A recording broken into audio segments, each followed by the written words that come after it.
Today's video, meron naman po tayong gagawin ngayon. Meron po ditong flat iron o plancha na i-repair po natin ngayon. Ngayon, isi-share ko sa inyo kung paano ko po gagawin para may idea po kayo kung pagka ganito pong mga sira. Ayan. Ito po yung indicator light.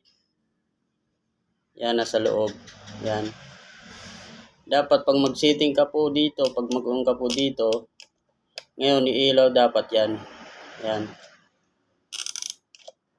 Ngayon susubukan po natin para malaman natin kung umiilaw siya o kung ano yung naging problema niya, kung hindi siya umiinit o yung naging problema niya yung sa loob, no? Check po natin. Saksak lang natin.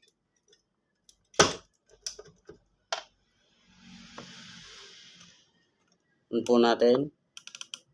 Yan. Yan guys, wala. Dapat po umiilaw po yan pag nag-setting po tayo dito. Yan. Yan o, wala. Bunutin po natin. Yan guys, na-test na po natin na may problema po siya. Ngayon, ang gagawin po natin, bubuksan po natin ito. Yan guys, buksan po natin ito. Tanggalin muna natin ito. Yan.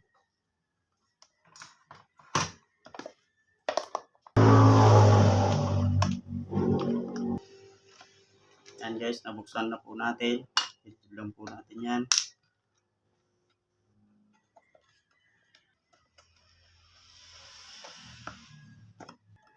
Tingnan po natin kung anong naging problema niya. Kung bakit siya hindi siya umiilaw yung indicator light at saka hindi siya umiinit.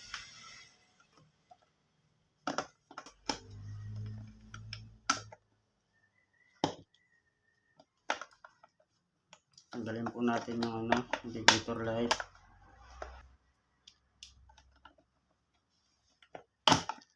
Ayan. Ayan. Tanggalin po natin. Ayan.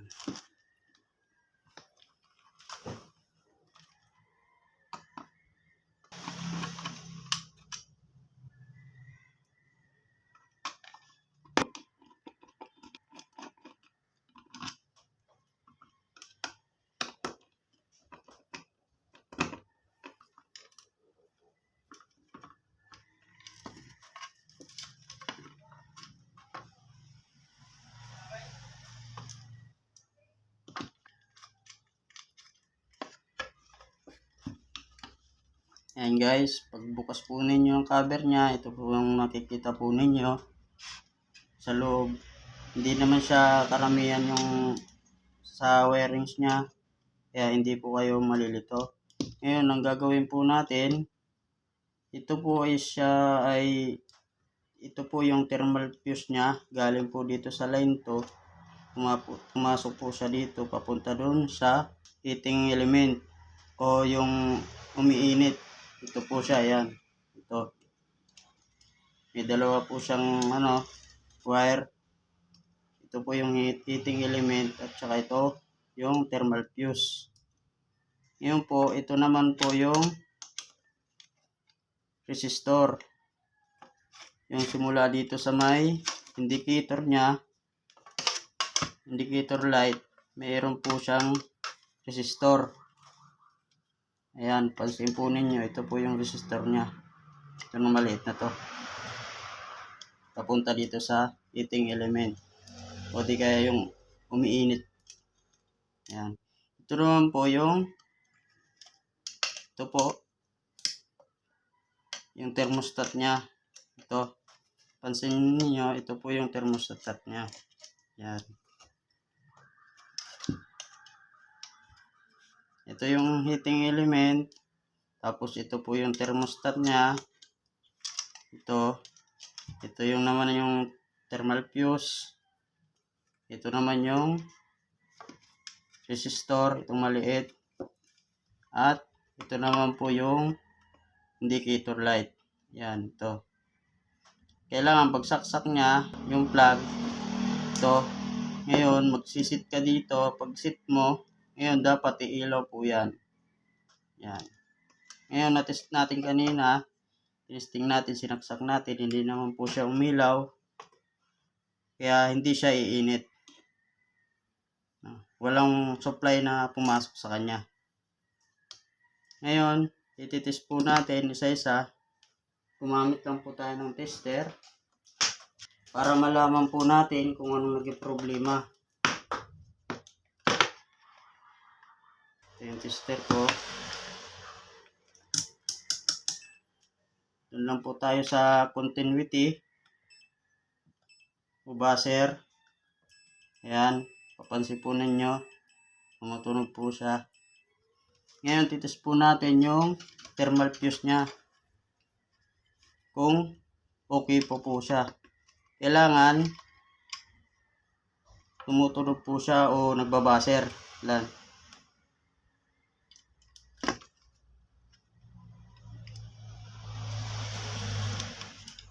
Ngayon, yung isa po, lagay po natin dito. Sa isang supply, ang isa po, papunta dito sa heating element niya. Kasi pupunta siya dito, itong blue na to.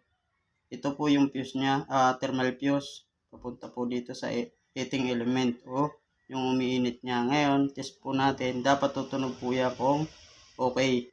Pag hindi po tumunog, ibig sabihin, yan po ang naging problema niya. Ayan, wala po guys. Yan. Sunod po, ititest po natin ulit yung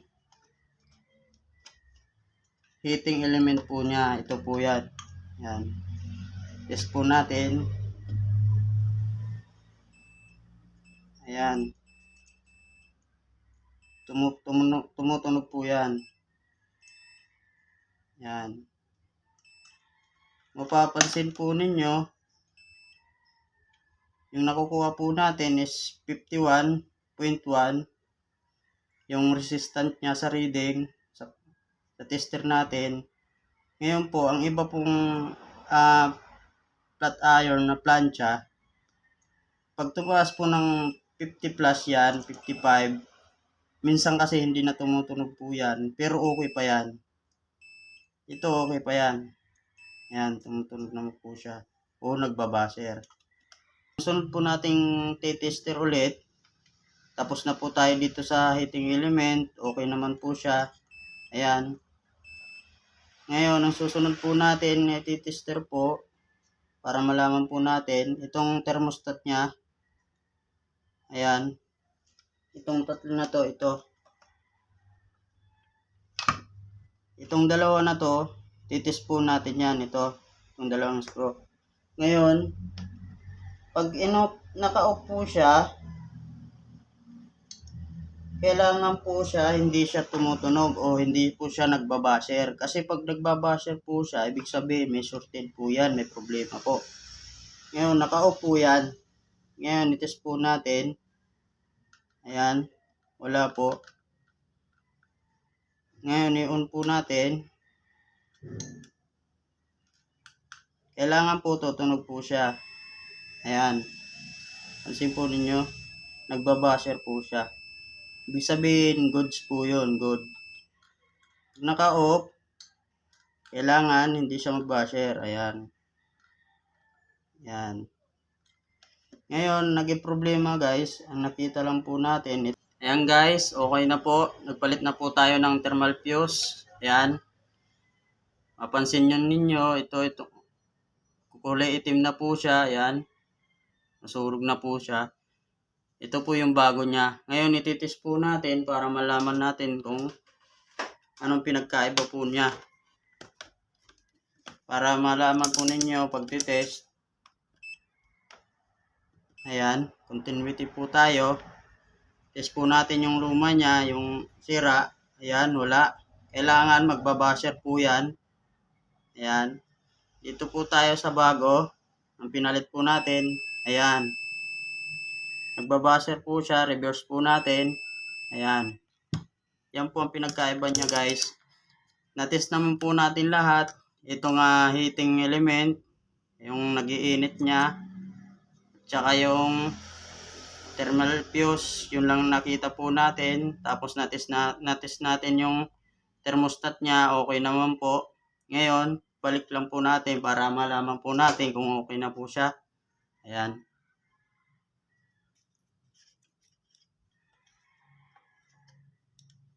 Balik lang po natin. Ayan. Balik po natin to.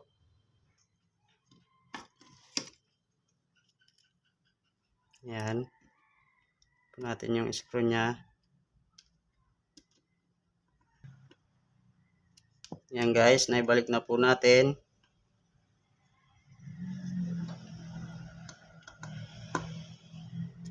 Ayan, balik po natin yung cover niya.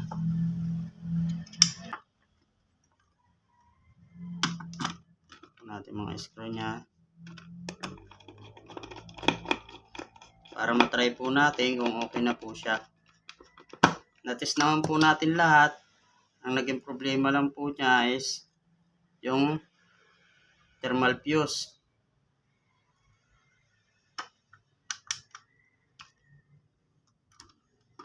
Kaya po walang pumapasok ng power doon sa heating elements po niya, kaya hindi po siya gumagana.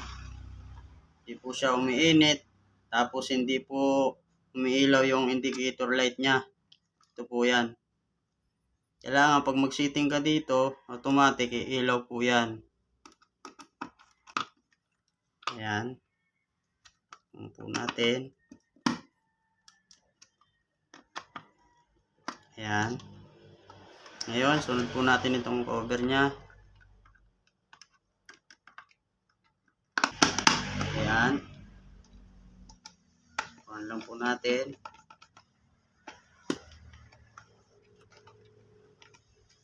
Balik po natin yung indicator light niya. Kung anong pagkakalagay. Daan-daanin nyo po kasi meron po yung resistor na maliit. Pansin po ninyo yan. Yan, ipasok na po natin guys. Ayan.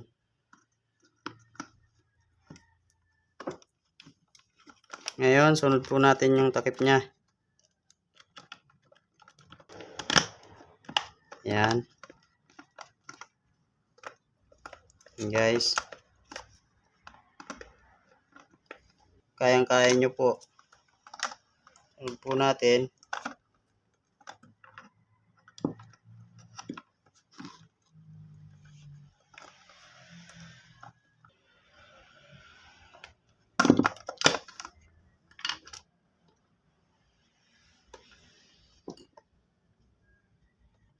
Ayan.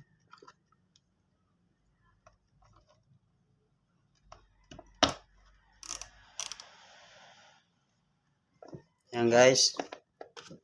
Nabuo na po natin. Ngayon, ititest po natin kung okay na po siya. Umiilaw na yung indicator light. Kanina, hindi umilaw. Yung hindi pa natin nabubuksan. Kaya yun ang nakita po natin na may problema agad. Tapos, nakita po natin sa loob yung thermal fuse niya na sira na. Ayan. Subukan po natin guys. Ayun guys, nabuo na po natin. Ngayon, susubukan po natin kung gumagana na po siya. Kasi may nakita lang po natin yung thermal fuse niya na nasira.